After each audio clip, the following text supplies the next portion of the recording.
These stores have more guards in them than customers. It's crazy. Yeah, I want to talk about the Georgia Guidestones thing. I was one of those brainlets that thought it was just like a secret society mockery. Like you will eat the bugs. You will maintain a population at 500. I thought it was that kind of thing. And then I watched a video from a guy who lives in Georgia. I'll link it. And just from spending a few minutes watching his video, I was like, oh. And then I felt really, really dumb. But that's not a feeling that's foreign to me. But what it was basically, what, you know, the chances of it being it was at the height of the Cold War. Although basically any time between, 1960 and 1990 could be called the height of the Cold War. But this was when, you know, it was pre the day after film. So we weren't quite at peak scared shitlessness. And that's the whole reason they even had that thing. We know nuclear weapons don't exist, blah, blah, blah. So what happened is someone who, by his research, is like a conservative type of dude, like a I don't know how he put it, but it's something like that. He's from the South, and he was scared about nuclear war, and if there was to be a nuclear war, this monument was meant to teach the survivors how to proceed with the new world, or a new world that would happen after nuclear war. And to that end, it's translated on the rocks in like all these different languages, with also some basic information. It was a guidebook or guidestones for post-nuclear annihilation. That makes a lot more sense to me, you know. And the funny thing is that thing wasn't going to survive a nuclear detonation. Somebody just fucking blew it up. It's like, I don't know, because I've never been involved in that kind of operation. But can you just blow shit up and drive away? I mean, isn't that kind of, that glows a little bit to me, you know what I mean? I think it could be a glowy. So I think everything's a glowy operation, though, you know what I mean? It's like, because, you know, just like early life, right? It's almost every single time. So, you know, I like this little walk through here. The thing I like the most about it is it gets me away from all these energy vampires, energy parasites. Not even vampires. Vampires have a little bit of class and they dress cool. Parasites are just a creepy crawly climbing around trying to suck all your fucking energy. I know it sounds like hippie chick talk, but it's not. It's real shit. So yeah, so all these years, it made me think about some of the things it made me think about talking about things I don't know about. You know, I try not to go too far off the range here, and I kind of deliver information about what I'm experiencing, what I see. And of course, like, this theory, you know, and there's ideas and, you know, what you think. I gotta wait for this whole thing to go. But, you know, 5 minutes of watching that guy's video, it just recontextualized the whole thing for me. I'm like, oh, that makes a lot more sense. Because the other way, where it was just like some secret society mockery, there's a lot of, like, you know, collect underwear, make profit with the step in between that no one knows. There's like a lot of those holes in that story. Like, all right, well, why now? Why 79? it just makes a lot more sense. And plus, the content of what's on the things. One interesting video that I watched, so this guy that was visiting it, and this is a different video, and if I can find that, I'll link that below too, but on the Guidestones, there was a box. Up at the top, there was like a little stone kind of box that you couldn't reach, because it was right at the top, where like the stones connect, like where they go like this. At the top, there was a little box, and the box said 2014. Well, in 2014, someone came and took that box, and they took it off the thing. It was taken off. And when it was removed, there was this red stain. It's like a rusty red, looks like blood. And blood does stay a long time in stones, you know.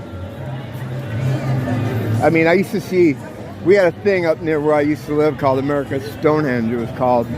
And it was basically a, I don't know what it is, but I mean, I spent time there. We used to go at 3 in the morning. We'd break into, well, I probably shouldn't say that, but we would talk about breaking in and never do it, you know. But yeah, it's like it's a compass, and it's a calendar, and there's the weirdest thing about it. I'm talking about America's Stonehenge now. It's called America's Stonehenge, Mystery Hill. It's in Salem, New Hampshire. I used to live right by it, and I spent a lot of time there. And a lot of weird stories, of course, as you can imagine, from things going on there at night. But what they had, a feature of it, and check this shit out, you could go into a tunnel, right, that was built underneath it. It looked like a cave, and you could just walk into it. It wasn't like a hidden cave or anything. You just walk into it. And on the top of this, the structure, was this table. Where it looked like maybe they would cut or sacrifice things on it. And the table had like a gully for like fluid collection that would come around the circumference of the table. So the idea, or at least what I think the idea was, I'm never leaving this spot. What I think the idea is that when you killed the thing, right, it would drain all its fluids out of its body. Or the idea, that was the idea. But anyway, that's what we think. So you go in the cave, right, and there was this tube in the cave that you could speak into the tube, and it was all stone, all rocks. And I don't know how they did it, but it worked good. It would take your voice would travel down this stone. It was about this wide, just enough for you to put your mouth on. And when you would talk in the cave, anyone who was up on the top of the structure would hear your voice boom out like this. It was fucking cool.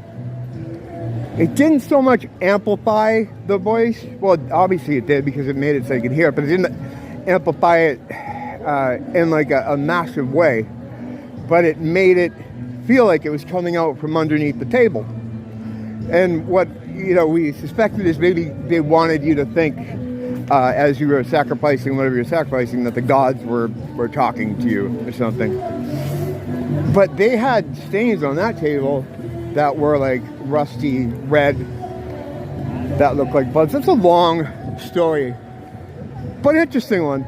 To come back to the point about in 2014, they had that blotch at the top, and the box was removed. That was the most interesting thing I think about that whole thing.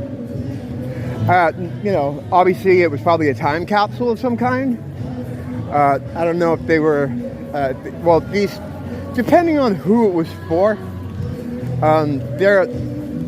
if it was like an evil type thing, their whole gig is sacrifice. They can't do anything without sacrifice every day. They constantly sacrifice animals, people, fucking chicken in the backyard to Moloch, but the chicken's actually a kid. Yeah, they're deep into it.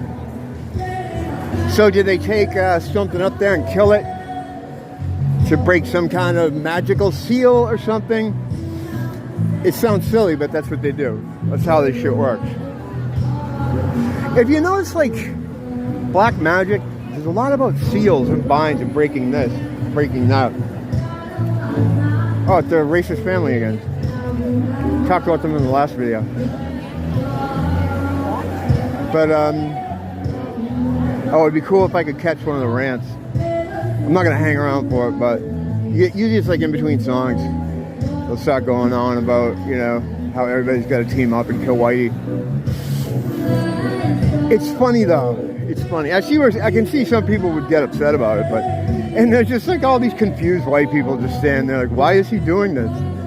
I was going to give him $20. Or I already Venmo'd them $20. Why are they saying to rise up and kill me?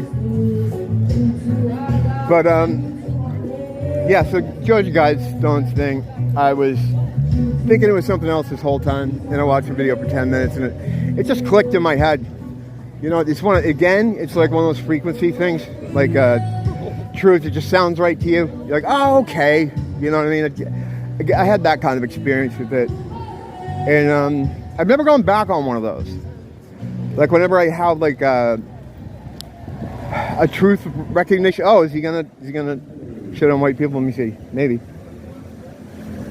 He can't help himself. Usually it's toward the end of the set. Oh, dude, please. This would be awesome. Looks like people are leaving though. Dude, this would be awesome.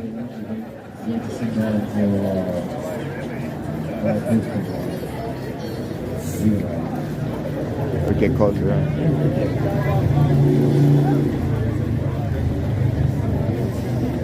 No, it doesn't look like it. No, he's gonna play another song. No, he usually puts like.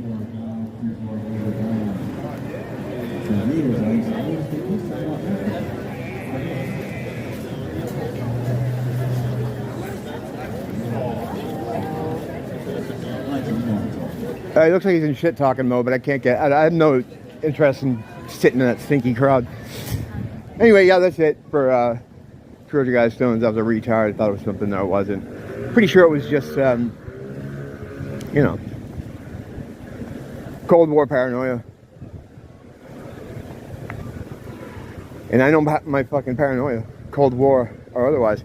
Don't blame the teacher, blame the school.